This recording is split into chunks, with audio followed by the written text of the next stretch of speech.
informe el Observatorio Fiscal, que pronostica que el desequilibrio en las cuentas aragonesas podría dispararse hasta el 2,2% del Producto Interior Bruto.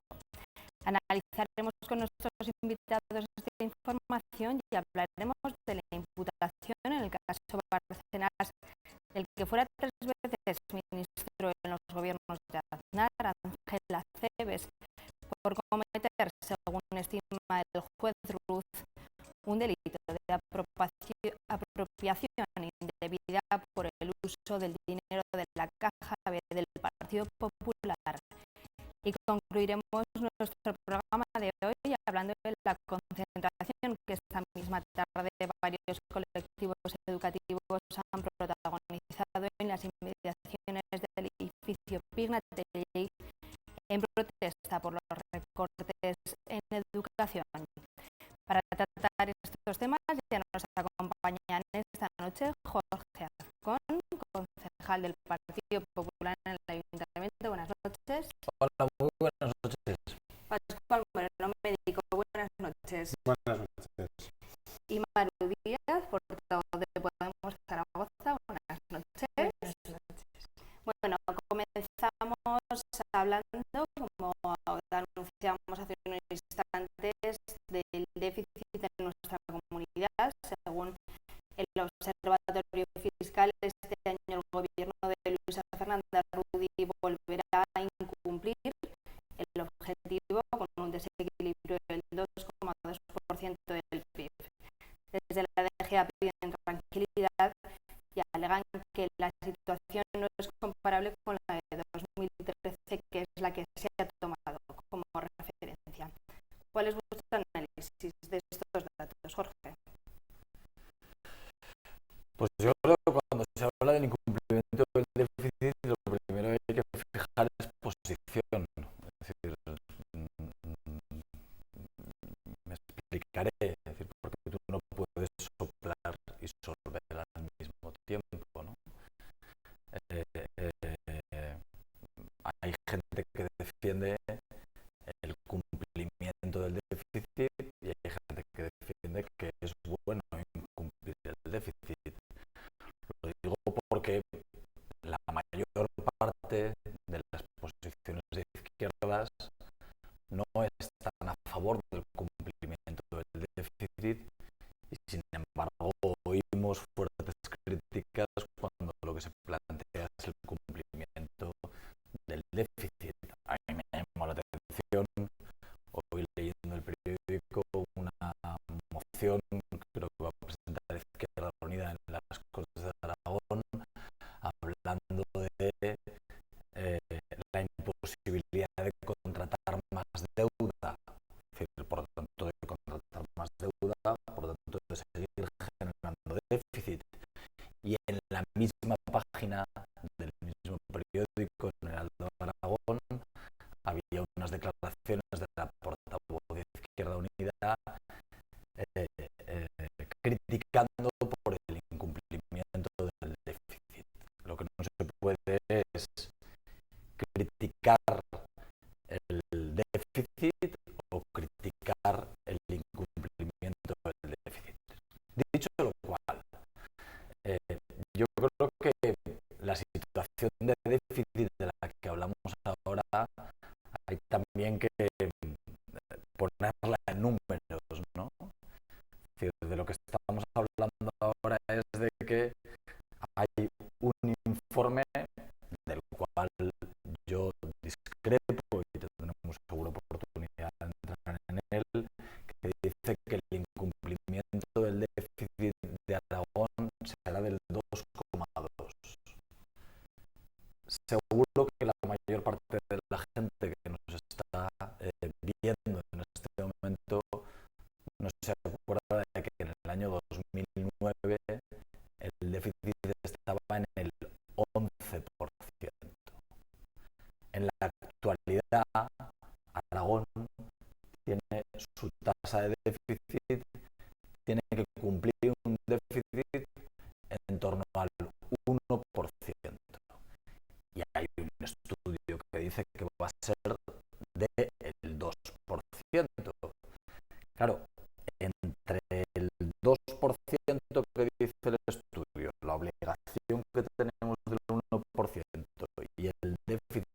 hace muy pocos años tenía el Estado y las comunidades autónomas del 11%, la diferencia es abismal.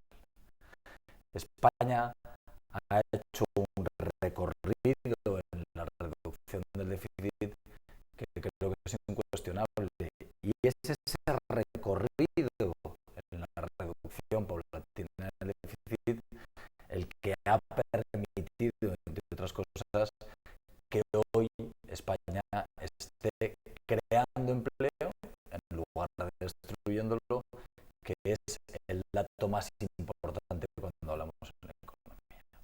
Pascual. Pues coincido en parte con lo que comentaba Jorge, porque es verdad que cuando una comunidad autónoma, que además es responsable de una parte muy importante del gasto social que se produce en España, se encuentra con que desde el comienzo de la crisis efectivamente son las comunidades autónomas con un 14% y los ayuntamientos con un 21% los que han de alguna manera asumido una parte muy importante de esa reducción del gasto de las administraciones públicas, mientras que tanto el gobierno central,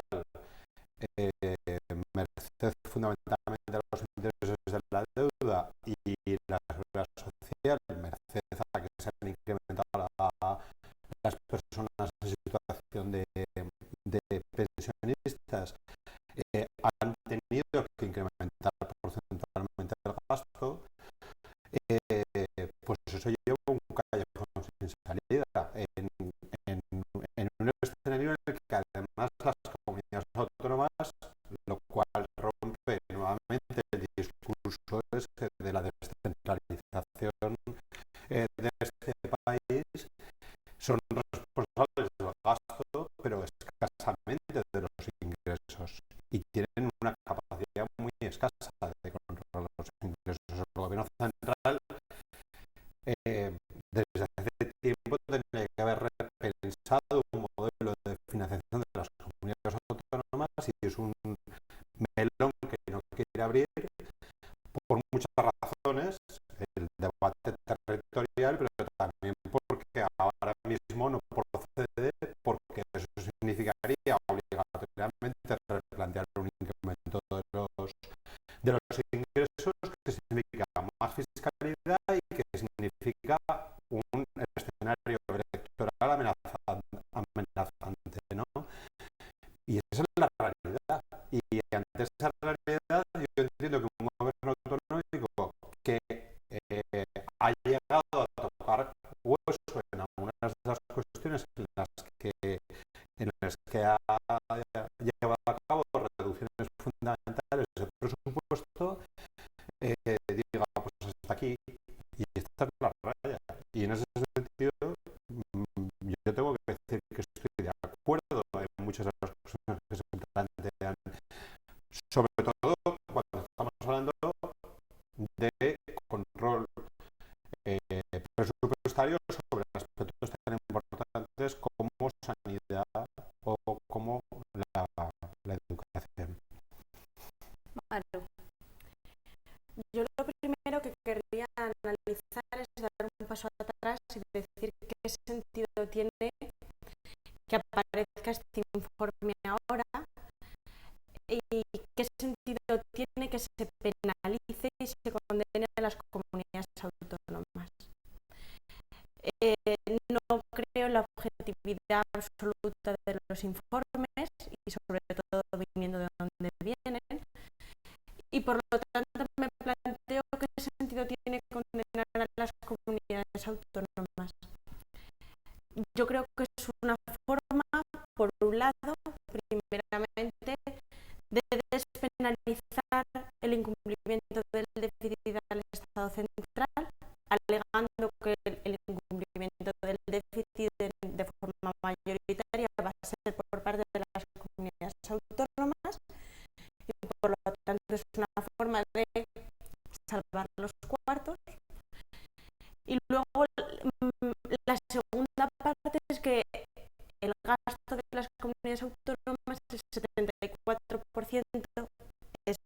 para gasto social y por lo tanto es una forma de arengar y animar a que haya una reducción en ese gasto social que realizan las comunidades autónomas.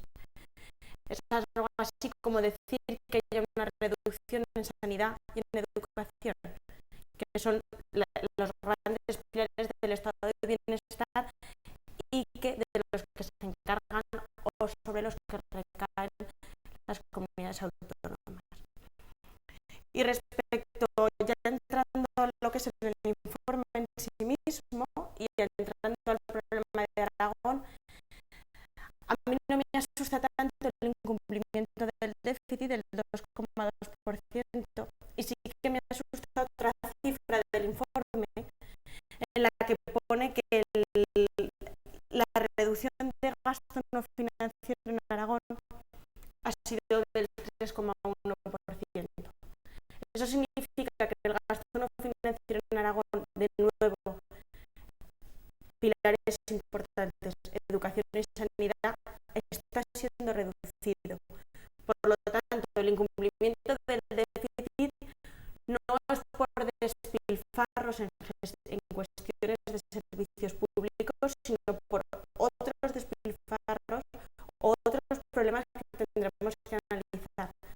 Quizá por un problema de falta de inversión, quizá porque las comunidades autónomas proyectaron una inversión que no se va a dar, unos ingresos que no se van a dar, pero no por una cuestión de que no se esté haciendo un recorte abusivo sobre el gasto social.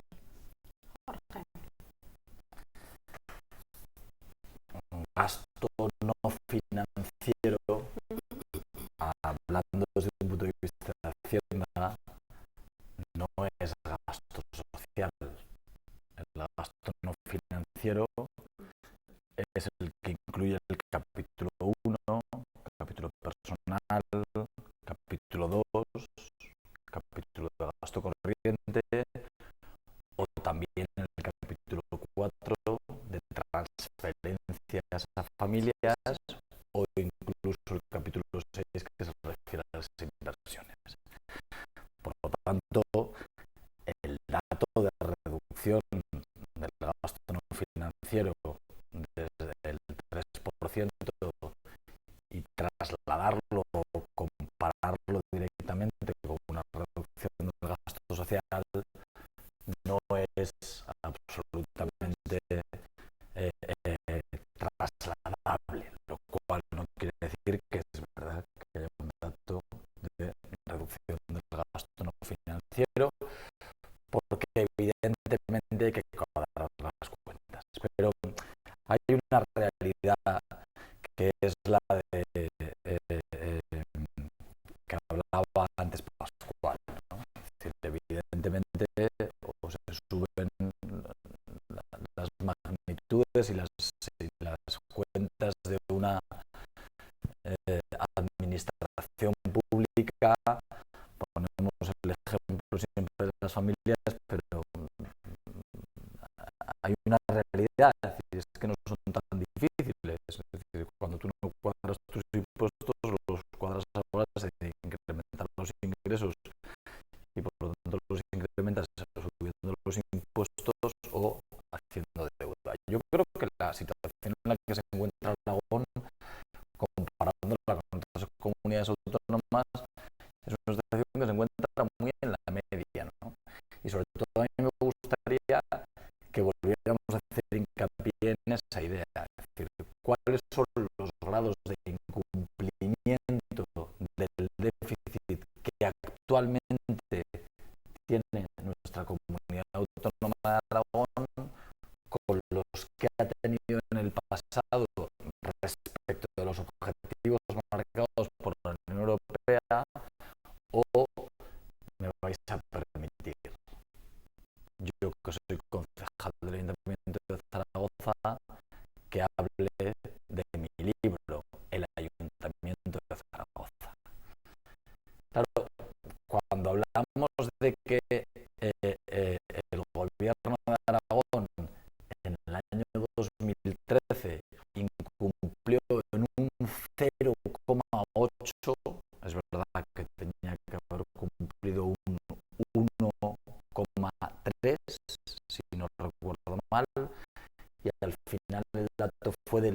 del incumplimiento del déficit. Un 0,8 o un 0,7, ¿no? Cuando eso lo comparamos con lo que hemos conocido que pasa en el Ayuntamiento de Zaragoza, es que en el Ayuntamiento de Zaragoza hace muy poco la Cámara de Cuentas ha dado a conocer un informe en el que en el año 2012, con un presupuesto de 650 millones de euros, el agujero presupuestario donde gobierna el PSOE, Izquierda Unida y Junta Aragonesista ha sido de 350 millones de euros. Es decir, cuando hablamos en términos, a veces hay que decir, no es lo mismo, ni es lo mismo el incumplimiento del déficit que tienen otras comunidades.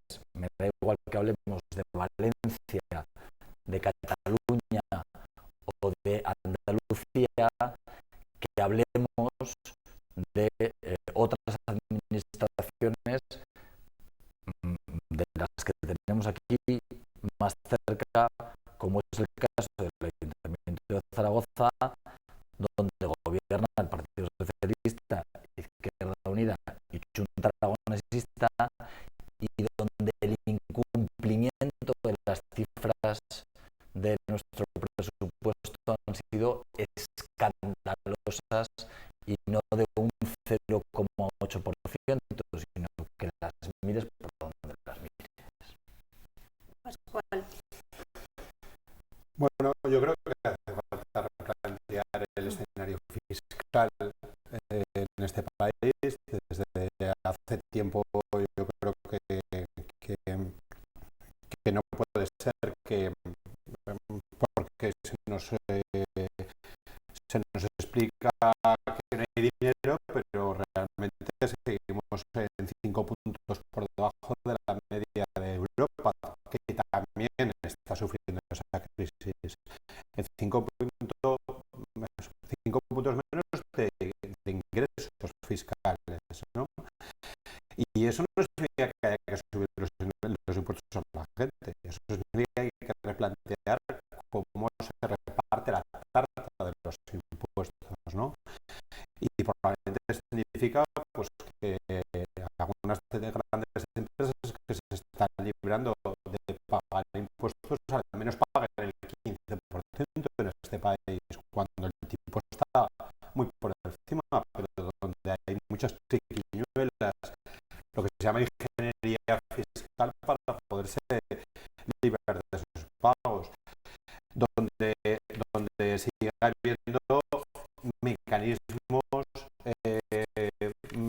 que permiten, sobre todo a aquellos que tienen acceso a ese tipo de herramientas, librarse de pagar los impuestos, ¿no? Y luego, por otra parte, yo creo que hace falta entrar en un escenario de corresponsabilidad, ¿no? Yo creo que no puede ser que haya una administración o que haya una parte muy importante de la administración del Estado, que es la parte transferida de las comunidades autónomas, que dependa de una financiación que marca el gobierno central, y donde no hay una corresponsabilidad en el. Yo entiendo que es muy fácil y además muy cómodo para un político de aquí, ¿no? Yo los impuestos no los cobro, que se quiten impuestos, a mí me dan el dinero y yo lo que hago es gastármelo, ¿no? Pero claro, cuando vienen estos tiempos, cuando no hay dinero suficiente, entonces viene el rechinar de dientes. Y no hay ninguna. De alguna manera,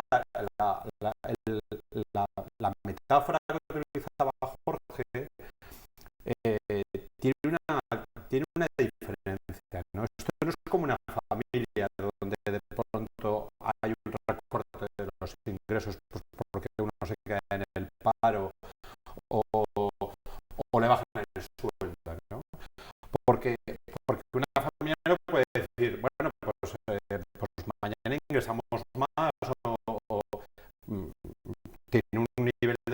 funcionamiento muy limitado de alguna manera, ¿no? Una comunidad autónoma debería, una administración debe de poder marcar cuáles son sus ingresos y cuáles son sus gastos.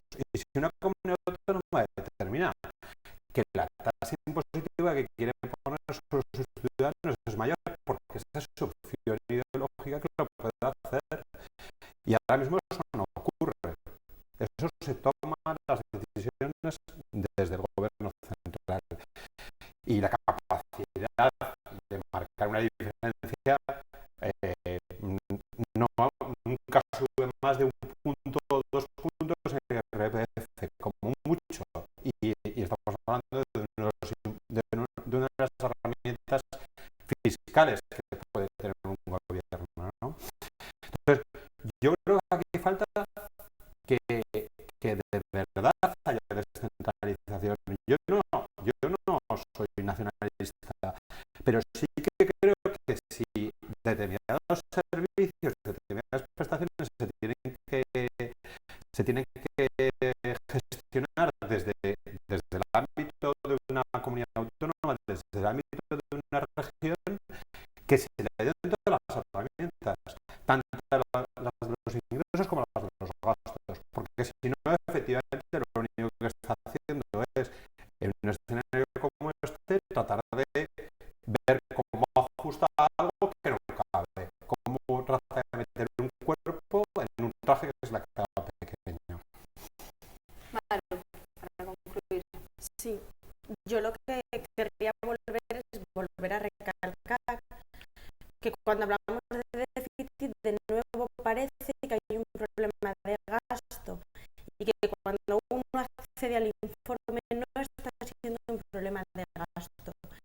El gasto se ha reducido muchísimo y así lo denuncian las mareas, y la marea verde denuncia un recorte en educación altísimo, igual que la marea blanca está denunciando recortes. Por lo tanto, tenemos un problema del sistema. Y es un problema del sistema porque se preveía una cantidad de ingresos, una cantidad de impuestos que no se están dando y que no se está produciendo. Y eso es por culpa de una estructura productiva que no funciona. Y que no funciona porque tenemos que plantear nuevos modelos de crecimiento económico, porque cuando se nos hunde el modelo de crecimiento y no entran los ingresos que preveíamos, no sirve con el recorte de gasto, no sirve con seguir apretando a los de siempre para que las cuentas cuadren, y además no llegan a cuadrar. Y eso es lo que demuestra el informe. No cuadran ni tan siquiera haciendo un ajuste enorme y sangrante, sobre todo para los gastos que llevan a cabo las comunidades autónomas, que son gastos que considero que son los que necesitan y mantienen el estado de bienestar. Bueno, vamos a cambiar de tema, vamos a pasar al segundo tema de hoy. Ayer hablamos del caso de Rodrigo Rato en las tarjetas, con las tarjetas opacas de Caja Madrid. Hoy Ángel Acebes es imputado en el caso Bárcenas. Parece que la corrupción continúa un día tras otro. Hace poco hablábamos, el miércoles pasado, si no me equivoco, en esta mesa de redacción, de cómo podemos recuperar los ciudadanos la confianza en la política. Hablamos de corrupción todos los días. Este nuevo caso, Ángel Acebes, ¿cuál es vuestra opinión al respecto? Pascual. Bueno, yo voy a decir algo antes de que lo diga Jorge, y es que la condición de imputado no implica culpabilidad, ¿vale? Y siendo eso así, yo creo que al Partido Popular se está juntando demasiado asunto, ¿no? Y yo creo que estamos en un escenario, yo creo, a mí me parece curioso, yo creo que tiene que ver con un componente de morbo también, ¿no? Como el caso de las tarjetas opacas o de las tarjetas de los jetas se ha convertido, yo creo que en un punto de inflexión, ¿no? Yo creo que la ciudadanía está ya harta de esta situación, ¿no? Y probablemente esos 15 millones de euros, que es mucho dinero, pero que es muy poco comparado con los 42.000 millones que se han ido para rescatar el sistema financiero en este país, producto de un desfalco de las cajas provocado por malas decisiones de gestión, decisiones arriesgadas con el dinero de todos, entre comillas, de alguna manera se ha convertido en el escenario en el que precisamente por ver en qué situación y en qué se lo gastaba la gente, ha supuesto ya un nivel de hartazgo, ¿no? Y yo creo que en esa situación hay que reaccionar. Y un partido político que no reaccione y que no tome decisiones, yo creo que se va a encontrar en una situación muy difícil de justificar frente a la ciudadanía, ¿no? Yo creo que a mí, sinceramente, me resulta triste que se produzca un escenario tacticista en el que Rato pide la suspensión de la ciudadanía y automáticamente el Partido Popular dice que ya no tiene que investigar porque como ya no es militante del Partido Popular, no perdona. Mientras era militante del Partido Popular, se han producido los hechos que para la ciudadanía están siendo juzgados como muy graves. Luego, por tanto, es obligatorio seguir investigando. Y es obligatorio determinar si efectivamente hay que tomar una decisión tan clara como decir, este señor era un sinvergüenza, lo teníamos dentro, pero hemos decidido dejarlo fuera. Y eso es lo que hay que hacer. Y yo creo que si no, efectivamente es muy difícil convencer a la ciudadanía de lo que algunos pensamos, que buena parte, como pasa en general en la sociedad, muy buena parte de los políticos son gente honrada y el problema es qué pasa con los que no lo son y sobre todo además de que no miren de alguna manera, obviamente los partidos políticos que no toman esas decisiones no podrán justificar que luego los ciudadanos no miren hacia acciones políticas pues cuando menos inmaculadas, ¿no? Por no haber pasado precisamente por ese tipo de situaciones. Maru. Sí, yo lo que quería decir, lo que nos da la sensación con todas estas últimas noticias es que por desgracia se corrobora el análisis que llevamos 10 meses haciendo desde Podemos, y es que la corrupción es sistémica. La corrupción ha sido la forma de hacer política de la casta, deudora de un régimen del 78, en el que se entendieron formas de hacer política que hacían permisible o cuando menos habitual o más habitual de lo que nos gustaría a la ciudadanía que estas formas de hacer política fueran las formas predominantes. No es una cuestión del PP, no es una cuestión del PSOE, es una cuestión de toda la casta, de todas aquellas personas que han ocupado puestos de poder y que han entendido que ese espacio era un espacio en el que se podía jugar con el dinero como se quisiera, con cierto grado de impunidad.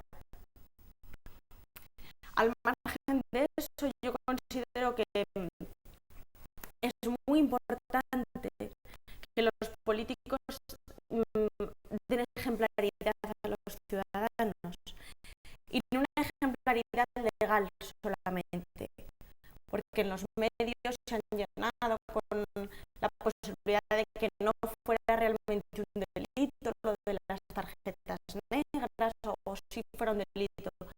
No es una cuestión solamente de impunidad, de que si legalmente se puede hacer que esa persona vaya a un juzgado o no, sino que la ejemplaridad y la honestidad tiene que venir de facto. Y por eso hay algo que nosotros desde el Congreso que tuvimos este fin de semana, esta Asamblea Constituyente de Podemos, todos los cargos de Podemos, tanto miembros como personas que vayan a ocupar puestos de poder, tienen que hacer un compromiso ético vinculante. Tienen que firmar un compromiso ético en el que se comprometen con sus bases y con la gente que los vota a cumplir mínimos éticos. Y unos mínimos éticos quizá es no hacer cuanto menos acciones que podamos considerar no muy adecuadas. Pues yo creo que Rodrigo Rato se ha dado de baja de militancia un minuto antes de que el Partido Popular lo expulsara. Yo creo que todos tenemos esa sensación de que ha decidido darse de baja antes de que el partido lo expulsara. Pero es verdad, viendo las noticias de hoy, viendo que hay dos secretarios generales de la UGT en Andalucía que se han dado de baja, viendo que Acebes está imputado, viendo esta misma tarde hemos conocido sentencias en Cataluña de casos que llevaban, y es un debate que hemos tenido aquí muchas veces, ¿no? Casos que llevaban 15 años sobre la mesa y que ahora por fin se conocen las sentencias.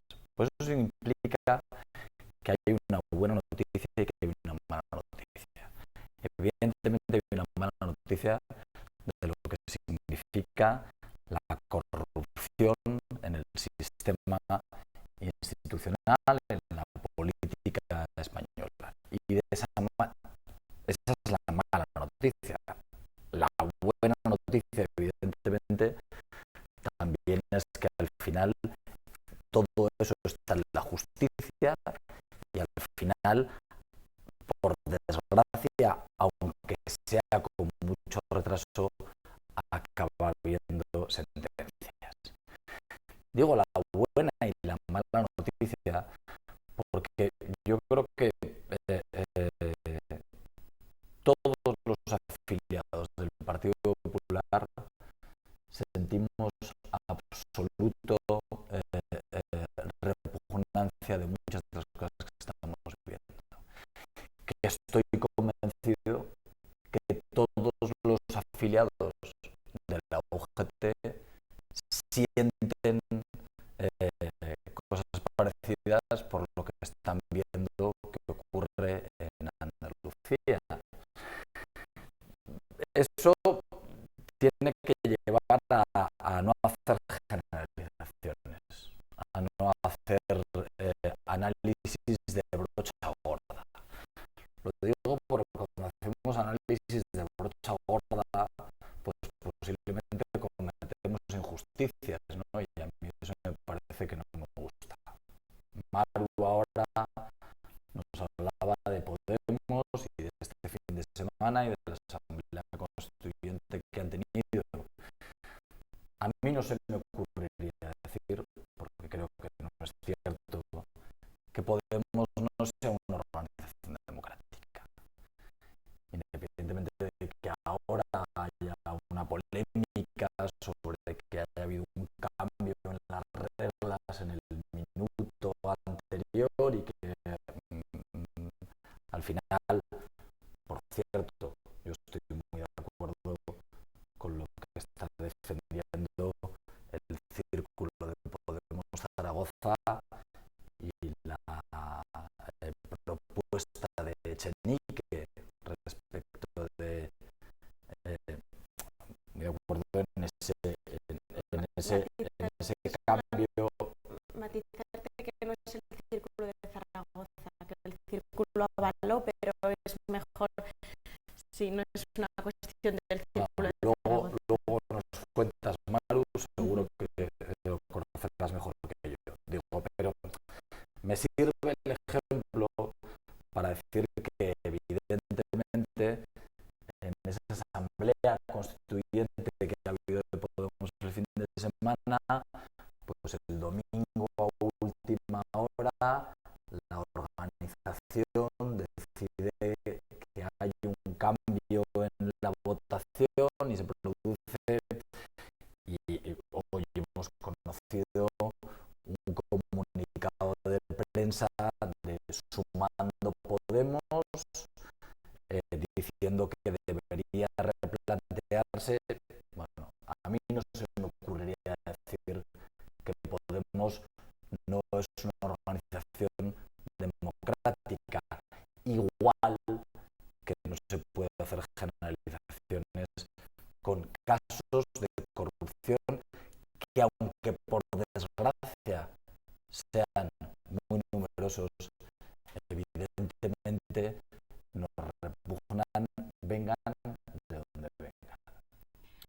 A mí me gustaría decir que el ejemplo de transparencia interna que ha llevado a que gente de Podemos hayamos denunciado algunas irregularidades que consideramos que no cumplían todos los requisitos de pureza y transparencia que pedíamos, lo que denota precisamente es un ejercicio de democracia absoluta interna por parte de Podemos. A mí me gustaría ver la contundencia de los líderes del Partido Popular denunciando y explicando públicamente que no están de acuerdo con todo lo que está pasando. Y creo que simplemente el mantener al margen o el tener fuera a los que lo han llevado a cabo no es suficiente. Y no es suficiente porque es muy probable que cuando los líderes y cuando los grandes idearios del partido son los que están manchados, es probable que la dinámica interna del partido también esté manchada. Yo no hablo de personas en concreto, pero sí quizás muy preocupante que el secretario general, que ha sido ministro, que el ministro de Economía son los grandes cargos. Se supone que las personas encargadas de la dinámica interna del partido. Entonces me gustaría ver esa contundencia. Y además porque creo que no vale arrepentirnos a posteriori y condenar a posteriori. Hay que intentar prevenir que esto no vuelva a repetirse. Y para eso hay que oxigenar procesos democráticos nuevos. Jorge y Pascual, para concluir. Para eso lo que hay que hacer es lo que se está haciendo. Reformar el Código Penal, reformar las leyes procesales, plantear la transparencia como la regla de oro de los gobiernos. Y yo, que vivo en la oposición y no hablo del Partido Popular, hablo de otra institución en la que gobierna el Partido Socialista, Izquierda Unida y Junta Aragonesista,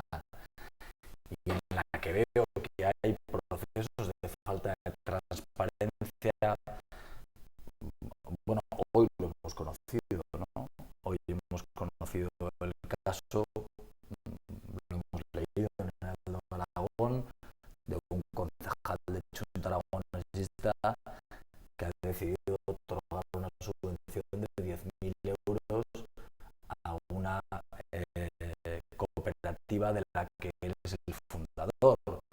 10.000 euros a una cooperativa que él funda, el Bisaltico, y a la que le concede una subvención. Evidentemente,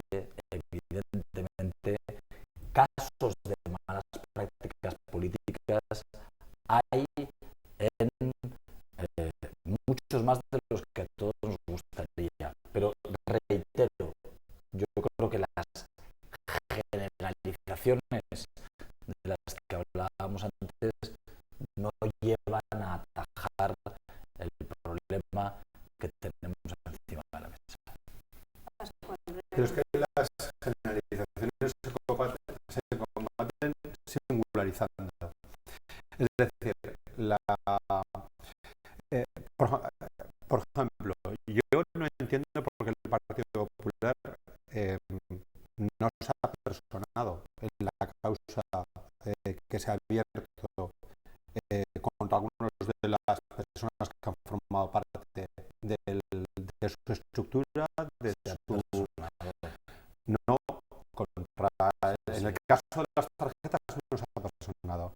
En el caso Gürtel se ha personado. Sí, pero en el caso de las tarjetas no se ha personado nadie, ¿no?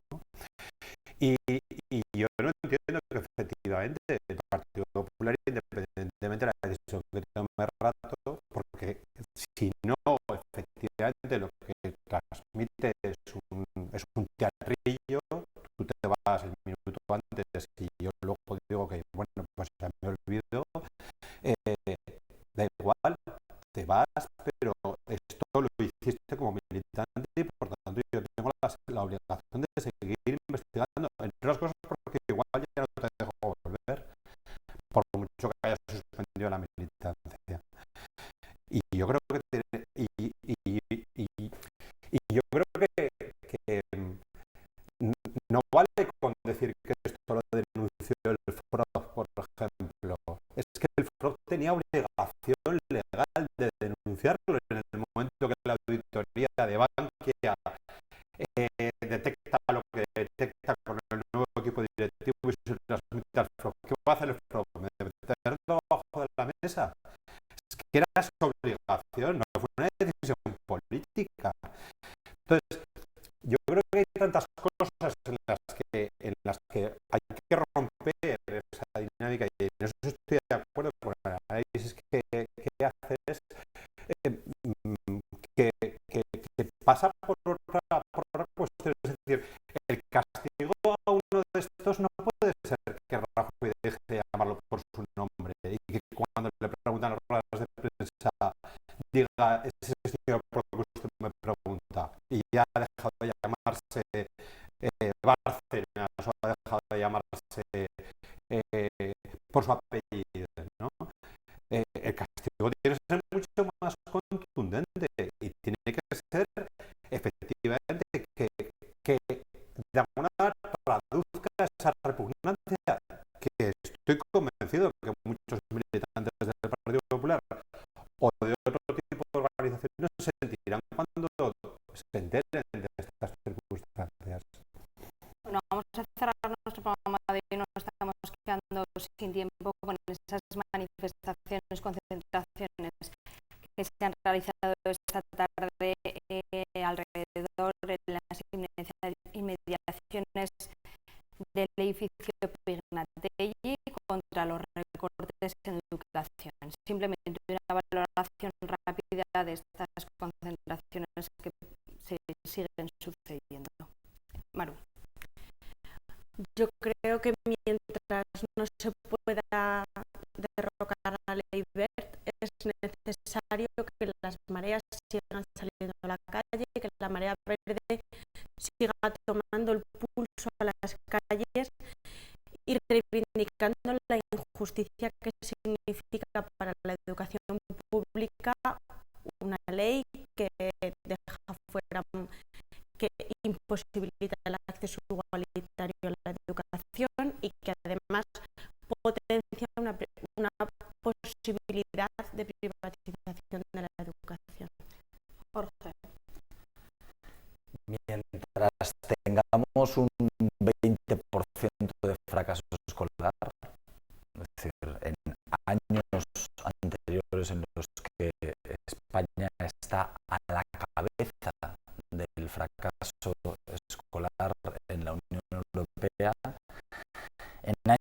en los que es verdad decir que la burbuja y los años de vacas gordas se ha invertido mucho dinero en educación y sin embargo España sigue estando en tasas muy superiores a la media de la Unión Europea en el fracaso escolar. Ante esa situación hay dos posibilidades. Una ley que reforme el sistema socialista que nos ha llevado a esas tasas de fracaso escolar o seguir en la misma línea en la que estábamos. ¿La realidad cuál es?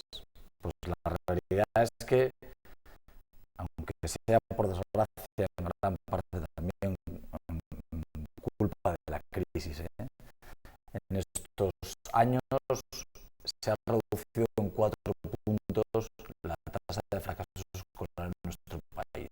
Es verdad que antes mucha gente saltaba al mundo del trabajo y ahora es verdad que hay mucha gente que no le queda que seguir estudiando y darse cuenta de que evidentemente la formación y la educación es la vía más efectiva para salir adelante, pero con ese 20% de fracaso escolar, yo creo que este país lo que más urgentemente necesitaba era una reforma en el sistema educativo. Pascual. Yo comparto que hace falta una reforma, que hacía falta una reforma del sistema educativo, y también creo que hacer un análisis de la realidad del sistema educativo desde el punto de vista meramente presupuestario es un error.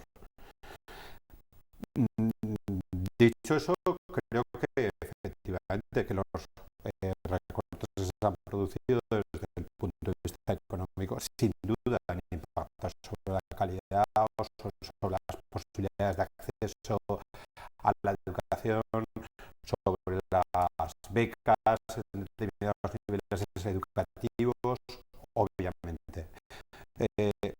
Pero también creo que aquí la capacidad que tienen de gestión las comunidades autónomas normalmente se reduce a tomar decisiones con el dinero que les dan, pero no tienen capacidad de gestionar un presupuesto. Ese presupuesto se ve recortado desde donde se recorta, ¿no? Pero sí también pediría, y sé que esto no es lo más popular de decir, ¿no? Que detrás de esas protestas y detrás de esas mareas se tratara de dejar de lado otro tipo de intereses que para mí son espurios, que tienen que ver con situaciones de carácter laboral. Es decir, yo lo he vivido, lo he visto en el ámbito que conozco más, que es la sanidad, ¿no?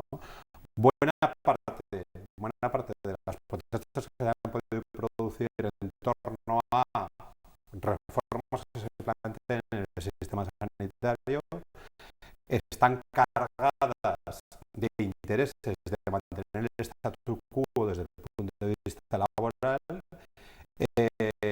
y mucho menos cargadas desde el punto de vista de analizar cuál deben ser las medidas que se tomen para mejorar o para dar criterios de sostenibilidad a un sistema sanitario público. Y yo estoy convencido que en educación pasa lo mismo.